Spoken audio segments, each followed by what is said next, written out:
नमस्कार विद्यार्थी मित्रांनो, ITI इलेक्ट्रिकल ई स्टडी या चॅनलवरती आपले सर्वांचे हार्दिक स्वागत आहे.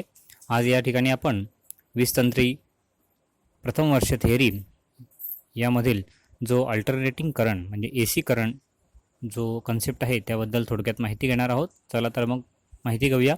अल्टरनेटिंग करंट म्हणजे AC करंट.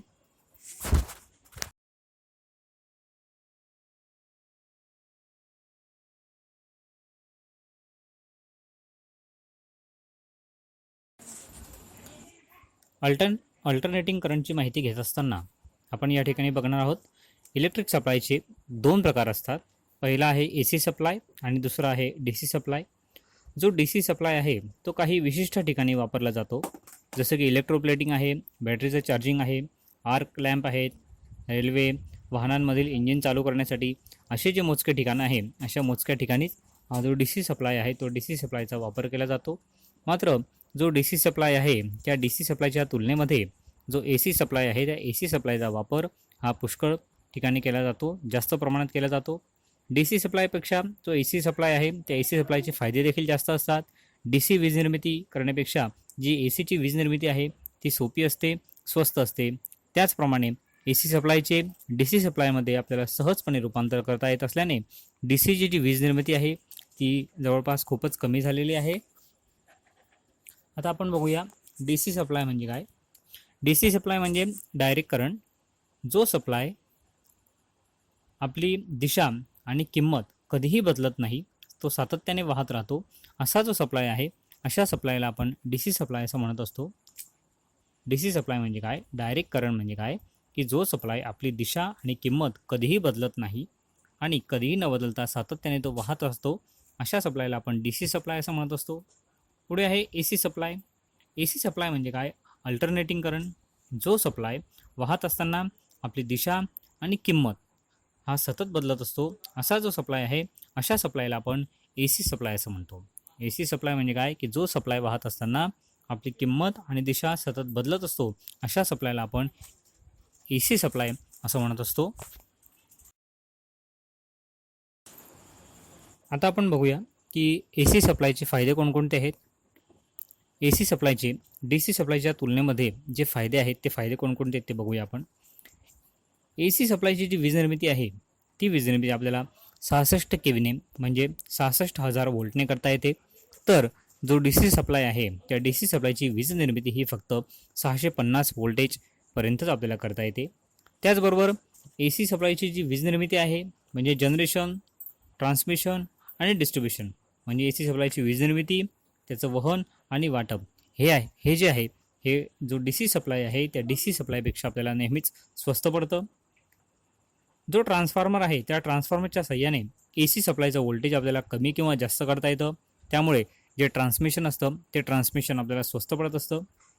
जी DC मोटर आहे, DC मोटरच्या तुलनेत ह्या ज्या AC सप्लायच्या मोटर आहेत त्या AC सप्लायच्या मोटर HPच्या मानाने स्वस्त असतात. त्याचबरोबर वजनाने देखील हलक्या असतात. ACच्या ज्या मोटर आहेत त्यांना जागा कमी लागते, त्यांचा मेंटेनन्स देखील कमी करावा लागतो आणि त्यांच्याकडे लक्ष देखील कमी द्यावं लागतं. AC सप्लाय जो आहे त्या AC सप्लायचं आपल्याला पाहिजे त्यावेळेस DC सप्लायमध्ये सहजासहजी आपल्याला रूपांतर करता येतं. मात्र जो DC सप्लाय आहे त्या DC सप्लायचं AC सप्लायमध्ये आपल्याला सहजासहजी रूपांतर करता येत नाही.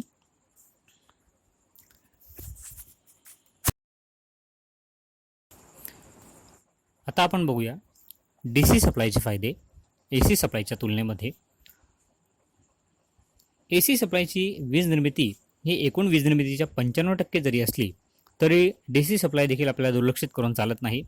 जो DC सप्लाय आहे त्या DC सप्लायचे AC सप्लायच्या तुलनेमध्ये बरेच फायदे आहेत. इलेक्ट्रोप्लेटिंग आहे, बॅटरी चार्जिंग आहे, आर्क लॅम्प, रेल्वे इत्यादी जे ठिकाणं आहेत ते ठिकाणी फक्त DC सप्लायचीच आपल्याला आवश्यकता असते. DCच्या ज्या सिरीज मोटर्स आहेत त्या series motor railway, crane, lift अशा ठिकाणी वापरता येतात. फक्त DCवर चालणारा जो आर्क लॅम्प आहे त्या आर्क लॅम्पचा उपयोग सर्च लाईट, सिनेमा प्रोजेक्टर या ठिकाणी केला जातो.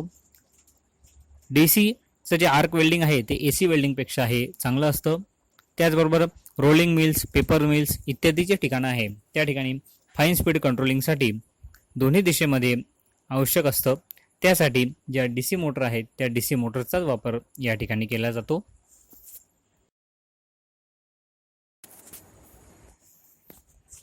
आता आपण बघूया ACचा जो साईन वेव्ह आहे त्याची निर्मिती, जनरेशन ऑफ साईन वेव्ह.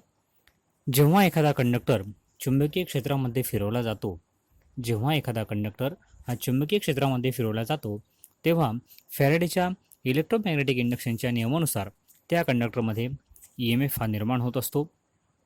जेव्हा एखादा कंडक्टर हा चुंबकीय क्षेत्रामध्ये फिरवला जातो तेव्हा फॅरेडेच्या इलेक्ट्रोमॅग्नेटिक इंडक्शनच्या नियमानुसार त्या कंडक्टरमध्ये EMF हा निर्माण होत असतो. त्याचबरोबर निर्माण होणारा जो EMF आहे हा EMF त्या चुंबकीय रेषांचा जो बदल आहे त्या बदलाच्या समप्रमाणात असतो. आपण या ठिकाणी बघू शकतो आकृती, जनरेशन ऑफ साईन वेव्ह.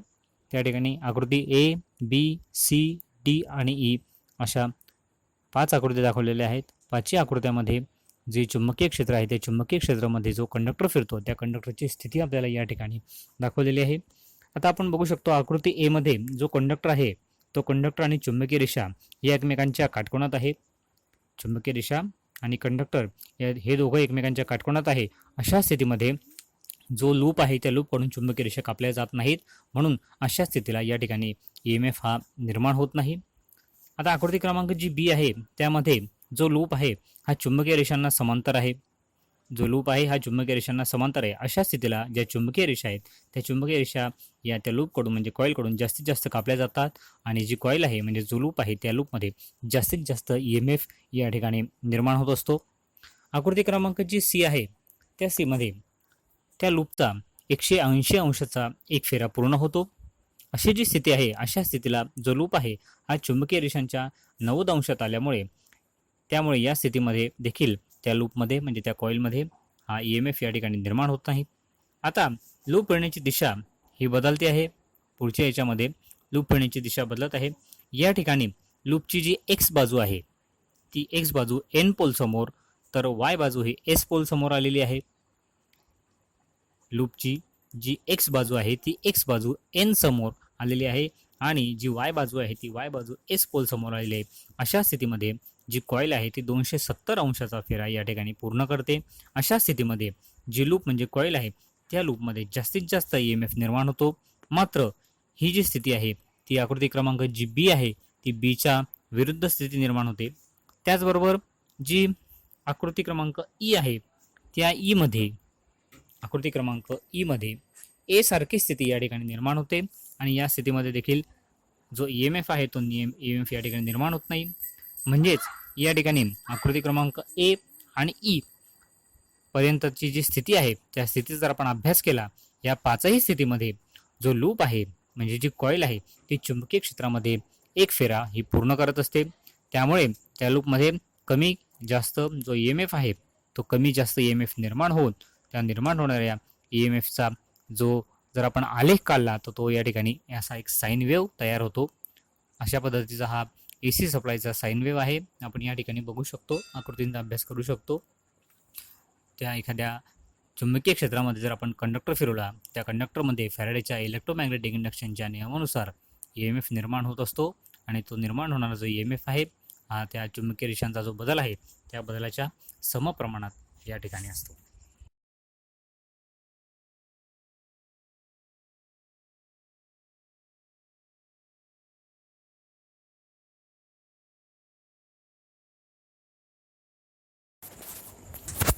विद्यार्थी मित्रांनो, आज या ठिकाणी आपण अल्टरनेटिंग करंट या कन्सेप्टचा अभ्यास करत असताना सप्लायचे प्रकार म्हणजे DC supply, AC supply, AC सप्लायचे फायदे कोणते, DC सप्लायचे फायदे कोणते, त्याचबरोबर AC सप्लायचा जो साईन वेव्ह आहे त्याची निर्मिती कशा पद्धतीने होते त्याबद्दल थोडक्यात माहिती घेतली.